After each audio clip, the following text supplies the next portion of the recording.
Então, vamos lá. A raiz. A raiz, ela tem a sua principal função, tá? Funções de fixação e nutrição da planta. Para quê? Absorver água e sais minerais, que é a seiva bruta. Então, a raiz, ela absorve do solo água e sais minerais para compor a seiva bruta, ou seja, uma seiva que vai nutrir a planta, que vai levar desde a raiz até as partes verdes da folha, né? As folhas, enfim, todas as partes da planta.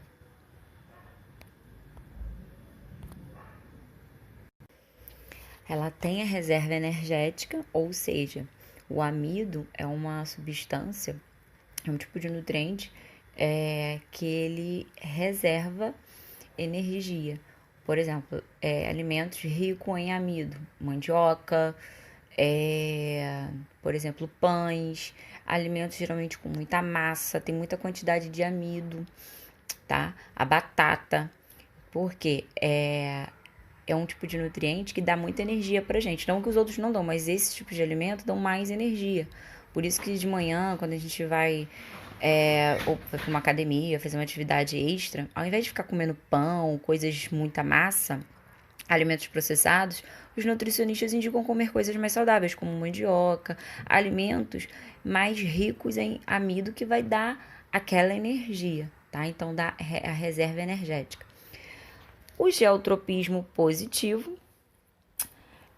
O que vem a ser o geotropismo positivo? Primeiro, o que é geotropismo? Geo vem de terra, tropismo de crescimento. Então, o geotropismo é o crescimento do vegetal que vai ser orientado pela força da gravidade em direção ao centro da terra. Então, a raiz, ela é a parte da planta que vai ser promovido o seu crescimento para baixo em direção ao centro da terra, orientado por quem? Pela força da gravidade. Então, o geotropismo positivo, porque o crescimento ele se dá em direção à Terra, não é o crescimento para cima, para o atmosférico. A raiz ela tem que ir para baixo, então ela tem que se fixar num ponto mais fixo possível. Ela vai aprofundar suas raízes bem mais profundas para fixar a planta. Tem plantas que quando cresce muito as raízes, nossa, crescem demais. Para tirar aquela planta, só Jesus. Então, o crescimento do geotropismo positivo ele é muito importante, mais uma vez, porque o vegetal ele precisa ter a sua raiz com o crescimento voltado em direção ao centro da Terra, pela força da gravidade. Então, positivo. Geotropismo negativo, que não seria em direção ao centro da Terra. Então, a gente tem aqui, por exemplo, o fototropismo negativo, que a raiz tem, ou seja, ela não cresce em direção à luz. Ela é negativo porque ela tem um fototropismo que não tem crescimento em direção à luz. Eu falei para vocês, o geotropismo dela é o que ocorre, que é em direção à Terra, não é em direção à luz. Então, ela tem o fototropismo negativo. Foto vem de luz, tropismo, crescimento. Então, ela não tem um crescimento em direção à luz, por isso que é negativo. O que é em direção à luz? Quem tem fototropismo positivo?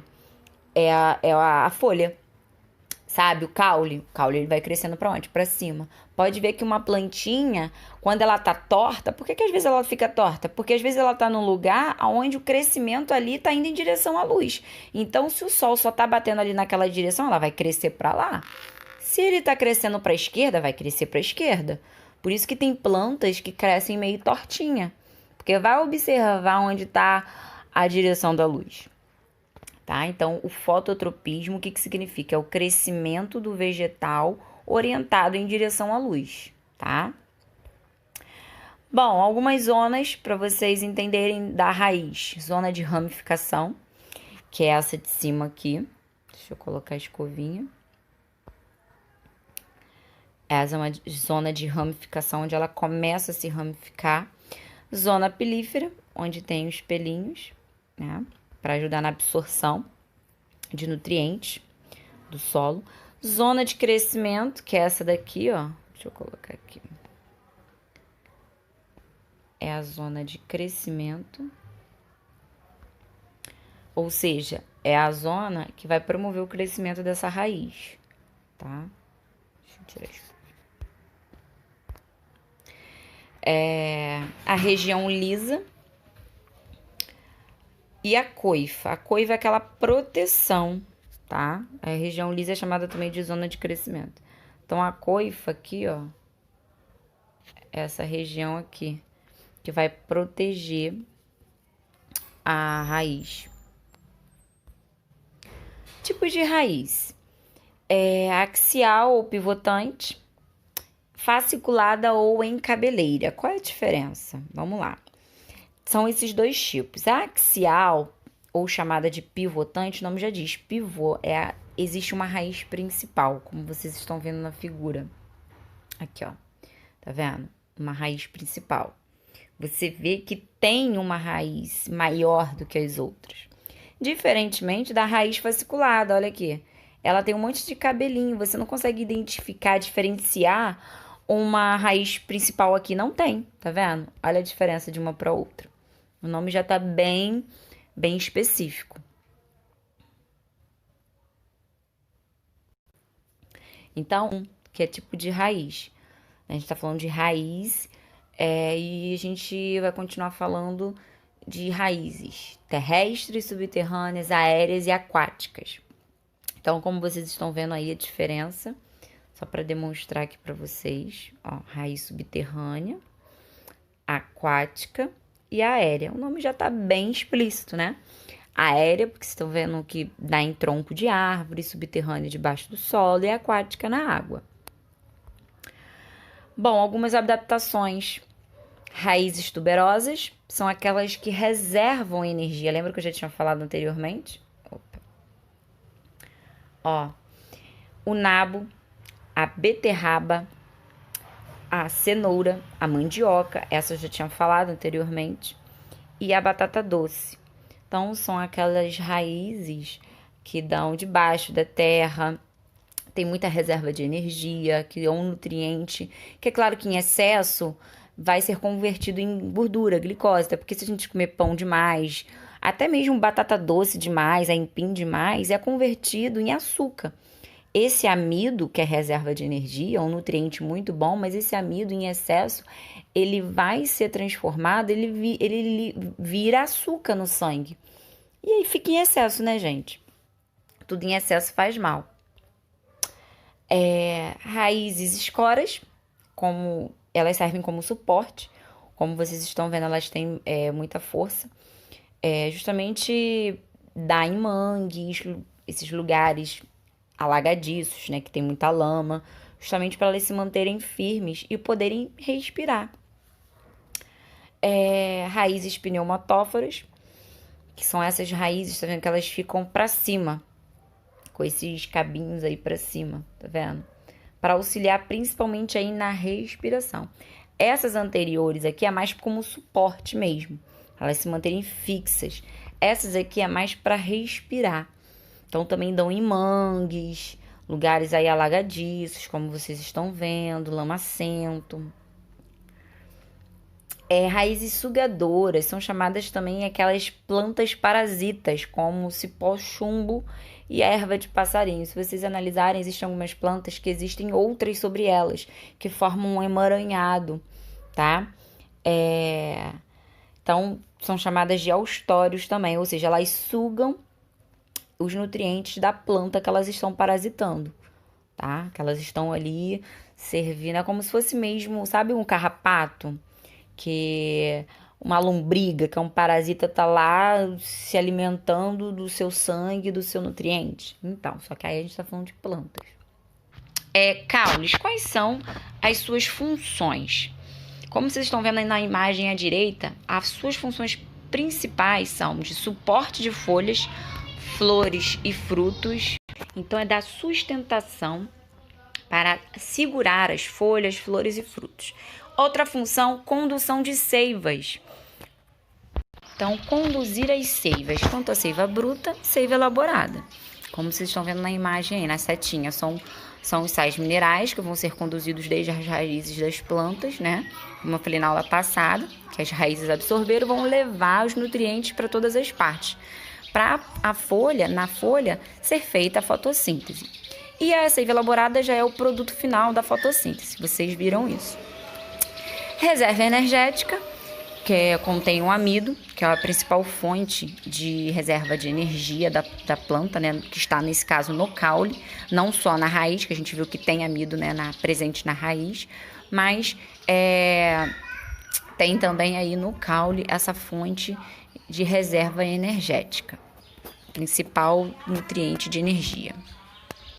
Já o tropismo negativo e fototropismo positivo, que vocês também já viram. No caso do caule, é o contrário da raiz. Ao invés do caule crescer para baixo, em direção ao centro da Terra, ele vai crescer em direção à luz. Então, é geotropismo, que é crescimento da Terra, é negativo, ou seja, não cresce em direção à Terra, cresce em direção para cima, que é o fototropismo positivo, tá? E fototropismo significa crescimento em direção à luz.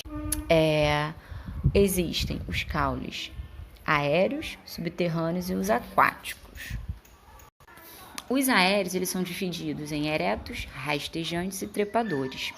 Então, vamos lá. Os aéreos, a gente tem os aéreos eretos do tipo tronco, que é o exemplo do carvalho, ipê, mangueira, abacateiro. São essas plantas que crescem muito, que tem uns troncos bem fortes, tá? Caules aéreos eretos do tipo estipe, que é o coqueiro, né? O do açaí, o do palmito. Então, vocês sabem aí, já viram, ou tem casa na calçada, no quintal, são muito bonitos. Do tipo colmo, isso eu estou falando dos eretos ainda, tá? Que são os tipos que tem. Então, do tipo colmo, são os ocos ou cheios, que a gente está falando aí da cana-de-açúcar, por exemplo, do bambu, tá? Que eles têm essa estrutura, essa formação. Caules aéreos eretos, do tipo haste, que são aquelas plantinhas menores que a gente tem na nossa horta, ou seja, o caule delas já são mais delicados, fininhos e que atingem a uma certa uma pouca altura, né? Elas não atingem alturas elevadas. Então, é o caso das roseiras, das margaridas, couve, berinjela, como vocês estão vendo. Então, são plantas que a gente cultiva, são mais delicadas, que atingem uma estatura, né, baixa, como vocês estão vendo. Então, todo tipo de plantinha. A roseira, girassol... a gente tem 11 horas, enfim, um monte dessas que a gente tem nas nossas casas. Então, vai prestando atenção aí, que tipo de plantas vocês têm na casa de vocês. Caules aéreos eretos do tipo cladódio. Esses são muito bonitinhos também. São aqueles que armazenam água, que são os cactos. Ou seja, são tipos de caules voltados com uma adaptação fantástica de reduzir a perda de água, ou seja, evita a desidratação, porque são caules adaptados para viver em ambientes muito secos, né, quentes. Então, eles evitam a desidratação, evitam perda de água excessiva, por isso que eles têm, né, são as suculentas, que têm o caule mais grosso, justamente por isso. Então, a gente cria também, tem plantadinho na nossa casa, a gente cultiva bastante tipo disso, de cactos. Então, tem aí o mandacaru, que é esse da direita. Caules aéreos rastejantes do tipo... Agora a gente está falando dos rastejantes, a gente viu aí até aí os eretos. Esses são os rastejantes agora, que são do tipo estolho, como exemplo aí morangueiro. Muita gente planta em casa, a melancia. Então, são do tipo de caules que eles rastejam sobre o solo, eles vão criando ali estolhos, vão crescendo as suas ramificações e vão ganhando espaço no solo aí. Do tipo trepador, esses são aqueles que utilizam de muros, outros troncos de outras plantas como suporte para crescer e se desenvolver. É planta trepadeira com caule volúvel, como vocês estão vendo. Outra, que é trepadeira e raiz grampiforme. Depois, se puder ter a oportunidade para mostrar para vocês, do tipo grampiforme, é como se fossem grampos, que elas se prendem a um suporte. São essas muito bonitinhas que a gente vê, que a gente planta, e elas se alastram nos nossos muros, elas vão crescendo bastante e desenvolvendo. E caules do tipo subterrâneos. Eu vou deixar para falar sobre... vamos falar logo, que amanhã eu passo atividade. Então, caules subterrâneos. Esses caules, eles crescem, tem a sua formação ali debaixo do solo, tá?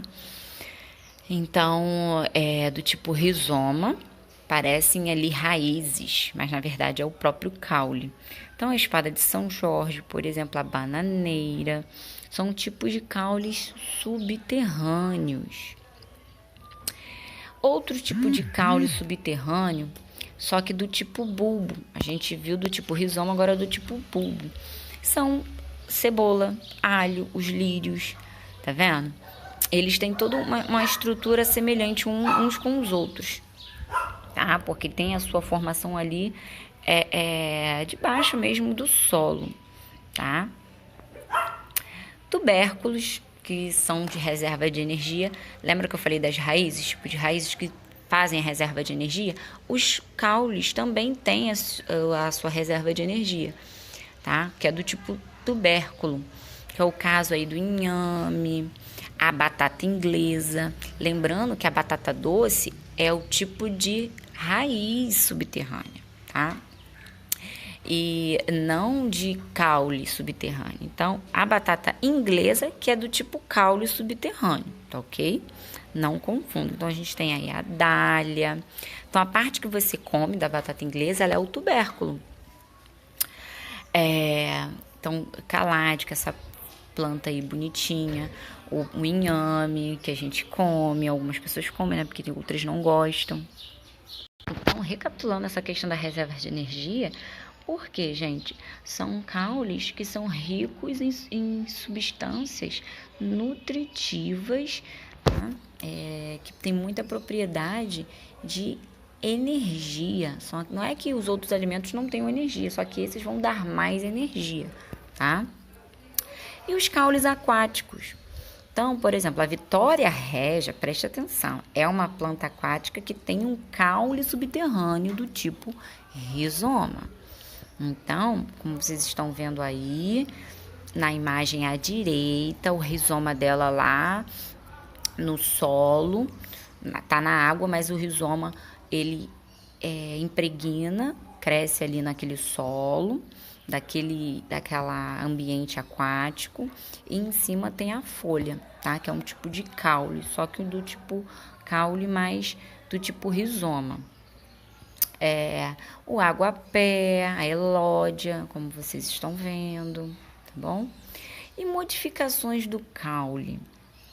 Como ocorrem essas modificações do caule? São modificações em espinhos para dar proteção, evitar predadores, né? Evite com que eles sejam atacados por certas pragas, né? Enfim. Então, a gente tem o caule da laranjeira, que são modificações do caule, tá, gente? Esses espinhos modificações do caule. Acúlios da roseira, que são falsos espinhos, tá? Outro tipo de modificação do caule são as gavinhas, tá? As gavinhas vão dar o suporte. O pé de maracujá, que vocês sabem, quando eles se alastram, eles vão se agarrando em suporte. A videira, né? Da uva. Quais são as funções de uma folha, né? Das folhas. Então, a fotossíntese, ela é o produto principal para se fabricar o próprio alimento da planta. Então, para a fotossíntese é necessário clorofila, que é aquele pigmento geralmente de cor verde. Produção, né? Para a produção de matéria orgânica. Glicose, amido. Então, a planta, na sua parte verde, nas suas partes verdes, ela necessita de clorofila para ajudar a captar a energia luminosa, tá? Para a produção de matéria orgânica, glicose, amido, e que vai compor aí a seiva elaborada. Então, a seiva bruta, ela vai pegar das raízes, que a gente viu isso, né? Vai tirar água, sais minerais, mais o gás carbônico. E com a energia solar, ela vai produzir açúcar, água e oxigênio. Esse açúcar, a gente fala aí de glicose, né, amido. Então, como está aí embaixo, tem essa equaçãozinha da... Deixa eu botar pra cá. É aqui, ó. Peço que vocês visualizem aqui. Vou desligar aqui. Então, água mais sais minerais, mais o gás carbônico e a energia solar com a clorofila, obviamente, vai ocorrer essa transformação, transformando aí em açúcar, água e oxigênio, tá bom? Então, são os principais fatores que a planta ela necessita. Então, vamos lá. A respiração e transpiração. Vamos falar um pouquinho agora da transpiração e respiração da folha. Então, ela consome, né, a glicose, o oxigênio, liberação de energia. Então, a planta, a folha, ela não só vai absorver o gás carbônico, ela também vai consumir um pouco de oxigênio, tá? Que é essencial para a liberação de energia. E a transpiração? A transpiração é a eliminação de vapor de água na planta, tá? Que a planta ela vai eliminar também, como a gente não sua, né? A gente vai eliminar o que é o nosso suor para o meio ambiente, os animais também. Então, a planta ela também faz o processo de transpiração. Então, através dos estômatos, que são estruturas microscópicas, quando eles abrem e fecham a planta, a folha ela vai o quê? Eliminar a água em forma de vapor. Então, os estômatos, como eu já estava falando, são estruturas presentes nas folhas que permitem as trocas gasosas e a eliminação de água. Então, por exemplo, quando essa planta, uma planta está num lugar muito quente, que ela precisa se proteger contra a desidratação, os estômatos eles ficam fechados durante o dia inteirinho, para ela evitar se desidratar, porque ela vai acabar perdendo muita água. E aí ela vai abrir mais na parte da noite, tá? Justamente porque a noite é mais fresco, mais úmido, e aí ela não vai perder muita água,